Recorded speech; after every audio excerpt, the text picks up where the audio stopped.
So hello everyone, forum MKS में आपका बहुत बहुत स्वागत है।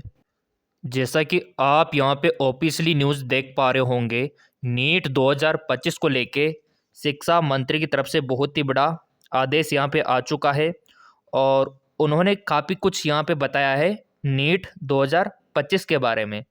नीट 2025 में वो क्या क्या करने वाले हैं, जैसे कि कितने अटेम्प्ट रखने वाले हैं, एज लिमिट क्या रखने वाले हैं, इसके अलावा फॉरम फीस हो गया, इसके अलावा एग्ज़ाम का जो पैटर्न हो गया, सिलेक्शन का जो प्रोसीजर हो गया, उसमें क्या बदलाव करने वाले हैं शिक्षा मंत्री। जैसा कि आप देख पा रहे होंगे, उन्होंने यहाँ पे एज लिमिट को लेकर और कितनी बार आप दे सकते हो नीट का एग्ज़ाम, वो भी अपडेट बताया गया है। तो ओवरऑल काफ़ी इंपॉर्टेंट वीडियो रहने वाला है और प्रीवियस वीडियो में जो आपने कमेंट किए थे उन कमेंटों को भी यहाँ पे देखा जाएगा ताकि आपके हर एक डाउट यहाँ पे क्लियर हो सके।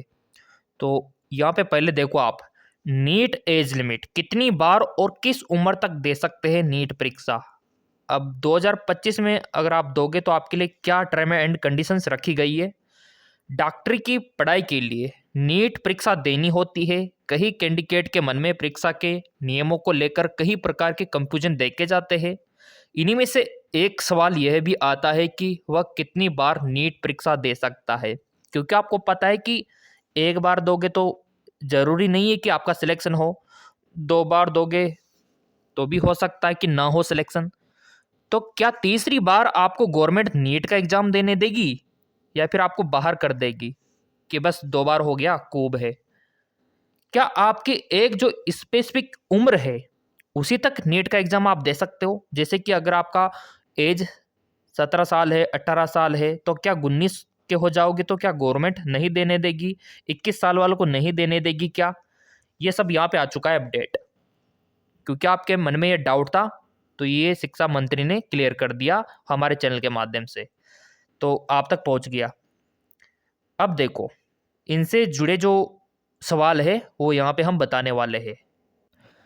मेरे प्रिय विद्यार्थियों, सबसे पहले तो यहाँ पे केंद्रीय शिक्षा मंत्री ने क्या कहा है यहाँ पे देख लेते हैं, क्योंकि जो हमारे शिक्षा मंत्री है धर्मेंद्र प्रधान, वो जो कहेंगे वही होगा। तो ये न्यूज़ आ चुका है और ये नीट एस्पिरेंट के लिए जानना बेहद ज़रूरी है। केंद्रीय शिक्षा मंत्री यहाँ पे धर्मेंद्र प्रधान जो है, union education minister Dharmendra Pradhan ने शनिवार को कहा है कि नेशनल टेस्ट एजेंसी जो आपका एनटीए है ना, उसकी ओर से आयोजित की जाने वाली जेई और नीट समेत अन्य केंद्रीय प्रतियोगिता परीक्षा जैसे कि सीयूईटी में अगले साल से कई बदलाव किए जाएंगे। अगले साल मतलब 2025, ये भी बता दिया उन्होंने। इसके आयोजन के लिए सरकार जो स्टेट गवर्नमेंट है, राज्य सरकारों को भी मदद यहाँ पे ली जाएगी, क्योंकि ये परीक्षाएं अलग अलग राज्यों में आयोजित की जाती है। बिल्कुल सही बात है, जैसे राजस्थान में अलग होती है, यूपी में अलग होती है, एमपी बिहार में अलग अलग होती है, तो हर स्टेट में अलग अलग आयोजित होती है। प्रधान ने कहा है कि पिछले दिनों हुई पेपर लीक की घटना के बाद इसकी जांच कमेटी गठित यहाँ पे की गई थी पारदर्शिता लाने के लिए। यहाँ पे इसकी जांच रिपोर्ट, जैसा कि आपने देखा होगा कि ये जो रिपोर्ट है और काफ़ी सारे यहाँ पे चेकिंग होता है, पारदर्शिता और होनी चाहिए पेपर लीक को देखते हुए। ठीक है, तो पारदर्शिता लाने को लेकर इसकी जांच रिपोर्ट के मिल जाने के बाद अब पेपर लीक की घटनाओं की पुनरावृत्ति ना हो, इसके लिए रोड मैप तैयार किया जा रहा है। क्योंकि पेपर लीक होगा तो नुकसान आपका भी होगा प्रिय विद्यार्थियों। क्योंकि अगर आपका पेपर अच्छा चला गया, मेहनत आपने की, अच्छा चला गया, पेपर लीक हो गया तो सारा का सारा मेहनत आपका गया। तो पेपर लीक ना हो इसलिए शिक्षा मंत्री ऐसा यहाँ पे कर रहे हैं। भविष्य में जेई और नीट समेत तमाम प्रतियोगिता परीक्षाओं के आयोजन के लिए राज्य सरकारों को भी इसमें पारदर्शिता लाने के लिए सहयोग मांगा जा रहा है और इसकी रणनीति बनाई जा रही है। उन्होंने कहा है कि सरकार की कोशिश पूरी प्रक्रिया, यहाँ पे आप देखो, परीक्षा प्रक्रिया को पारदर्शिता बनाना यहाँ पे उनका मकसद है, क्योंकि यह सभी परीक्षाएं अलग अलग प्रदेशों में होती है, इसलिए इसकी पारदर्शिता बनाए रखना उनकी जिम्मेदारी है। तो ये करके रहेंगे कुछ बदलाव। बदलाव तो वही है कि ये कंप्यूटर पे सीबीटी पे एग्ज़ाम में करवाना चाहते हैं, है ना। ऑफलाइन नहीं करवाना चाहते, कंप्यूटर पे एग्ज़ाम देना होगा नीट का, ऐसा ये करना चाहते हैं शिक्षा मंत्री। इसके अलावा स्टेट गवर्नमेंट को तैयार किया जाएगा, हर स्टेट की गवर्नमेंट को। इसके अलावा वो चाहते हैं कि ये जो नीट का एग्ज़ाम है ना, ये गवर्नमेंट सेंटरों पे ही होना चाहिए, गवर्नमेंट स्कूल में कॉलेज में होना चाहिए, प्राइवेट में नहीं होना चाहिए, ऐसा भी ये बोल रहे हैं केंद्रीय शिक्षा मंत्री। तो इनका कहना भी सही है, कल को पेपर लीक हो गया तो फिर दुख आपको ही होगा ना। तो आपके फ़ायदे के लिए सोच रही है वैसे तो।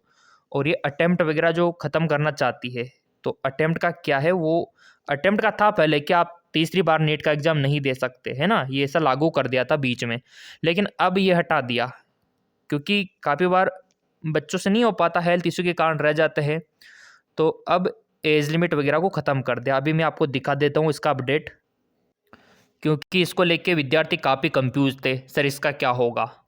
तो ये देखो आपके लिए गुड न्यूज़, नहीं है कोई प्रतिबंध। तो इस बात के लिए एक लाइक तो बनता है, लाइक में कंजूसी मत किया करो, क्योंकि आपको नीट का जब हर एक अपडेट पाना है तो आपके लिए इतनी मेहनत हम कर रहे हैं, तैयारी भी फ्री में हम करवा देंगे, नोट्स भी अवेलेबल फ्री में करवा देंगे। हमारा जो एप्लीकेशन है, लिंक उसका डिस्क्रिप्शन में हमेशा रहता है। नीट परीक्षा में अटेम्प्ट को लेकर कोई भी प्रतिबंध नहीं है, ये लो, है ना। अटेम्प्ट आप कितना भी दे सकते हो, पहली बार दिया नहीं हुआ, दूसरी बार दो, नहीं हुआ तीसरी बार दो, नहीं हुआ चौथी बार दो, नहीं हुआ पांचवी बार दो। तो ये अनलिमिटेड है, उम्मीदवार जितनी बार चाहे उतनी बार दे सकता है। हालांकि पहले परीक्षा में केवल 3 प्रयास थे, लेकिन इस नियम के विरोध के बाद अटेम्प्ट में प्रतिबंध हटा लिया गया था। मैंने बोला ना कि पहले था, अब हटा लिया। और ये सब आपकी बदौलत है, क्योंकि हमने गवर्नमेंट को रीट्वीट किया, है ना, हमारी आवाज़ गवर्नमेंट तक पहुंचाई कि ऐसा नहीं होना चाहिए, और फाइनली हुआ क्या, हमारी बात गवर्नमेंट माननी पड़ी। मौजूदा परिस्थिति में नीट में अटेम्प्ट को लेकर कोई अधिकतम सीमा नहीं है, ये देखो साफ साफ लिख दिया। तो ये अच्छी बात है। देखो शिक्षा मंत्री जो चाह रहे कि ऑनलाइन होना चाहिए, है ना, गवर्नमेंट सेंटरों पे होना चाहिए, तो उनका भी कहना सही है। और ये अटेम्प्ट तो ख़त्म कर दिया उन्होंने फिलहाल तो। इसके अलावा कुछ कमेंट थे, उनको मैं देख लेता हूँ। कमेंट तो सारे देखे जाएंगे आप लोगों के। कमलेश का कहना है, सर ओबीसी सर्टिफिकेट कौन सा चाहिए, स्टेट का या सेंटर का, चल जाएगा कोई सा भी, कोई दिक्कत वाली बात ही नहीं है। विनोद, जय हिंद सर, यस यूपी में 2025 का क्या कट ऑफ होगा। तो एससी कैटेगरी का पूछा है 2025 का। देखो वीडियो आएगा हर एक स्टेट का, हर एक कैटेगरी का। अगर आपने सब्सक्राइब कर लिया ये चैनल, तो कमेंट का रिप्लाई भी वीडियो में मिल जाएगा, और आपका ये जो है ना क्वेश्चन है, इसका आंसर भी वीडियो में मिल जाएगा। वीडियो बना देंगे इसके ऊपर। दीपक का कहना है, सर यूपी में कितने कॉलेज बनेंगे, है ना, तो यूपी का भी हम देख लेंगे, वीडियो बना देंगे यूपी वालों के लिए भी। थैंक यू सर जी, आप कमेंट देखते हो। बिल्कुल Deepak, thank you so much. Comment तो सारे देखे जाएंगे। नीट एस्पिरेंट 2025 वालों के हर एक डाउट क्लियर किया जाएगा यूट्यूब के माध्यम से, है ना। कट ऑफ बढ़ेगा नहीं, घटेगा, क्योंकि इस बार पेपर लीक हुआ था। अच्छा, 2025 की बात है, तो कर दिया करो कमेंट, आपका चैनल है। बाकी सब्सक्राइब कर लेना, नीट के फॉर्म बहुत ही जल्द आपको मिलने वाले हैं। और टेलीग्राम को फॉलो नहीं किया है तो फॉलो कर लेना, लिंक डिस्क्रिप्शन में अवेलेबल है।